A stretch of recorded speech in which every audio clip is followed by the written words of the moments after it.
On Wednesday night, a massive tree collapsed onto the residence of Mr. Arjun Das in the Gamaibari area of Teliamura. Upon receiving the incident report, volunteers from the Teliamura Disaster Management team were immediately dispatched to the scene.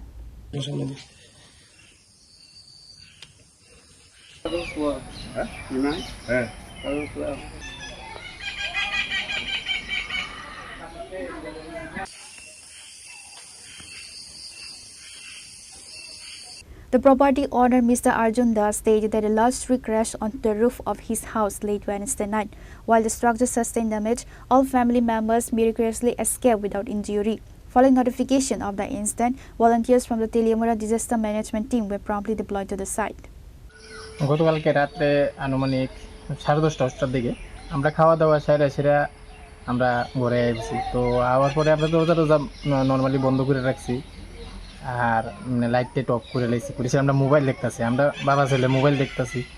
আর আমার wife এখানে শুয়ে রয়েছে, যে গরম লাগতেছে আমি একটু শুয়ে থাকি পর দিছে মানে শুয়ে রয়েছে এখানে। তো হঠাৎ করে সেটা মানে আওয়াজ হয়েছে আসলে অ্যাকচুয়ালি আমরা কইতেই পারি না। পর দিয়ে সেটা মানে দেখি মানে গাছ পড়ছে ঘরের মধ্যে, দৌড়াদৌড়ি করে সেটা আমরা তাড়াহুড়া করে বাইরেছি। বাইরে থেকে সেটা রাত্রে একটু ব্যথা পাইছি, যদিও রাত্রে ব্যথা করছেন, কিন্তু ওখানে মানে এই জায়গাটা তার কাঁচাটার মধ্যে একটু ব্যথা পাইতেছে, মানে অল্পেতে একটু রক্ষা পাইছি আর কি।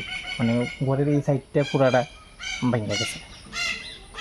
ফরেস্ট ডিপার্টমেন্টের লোক তো আইসে না, যে SDM এর যে ডিজাস্টার ম্যানেজমেন্ট আছে ওই ছেলেগুলো আইসে সেটা রাত্রে তারা এই ব্লকটি মানে ঘরের উপরের যে তুমড়ি আছে এইটি একটা সরাই দিয়েছে।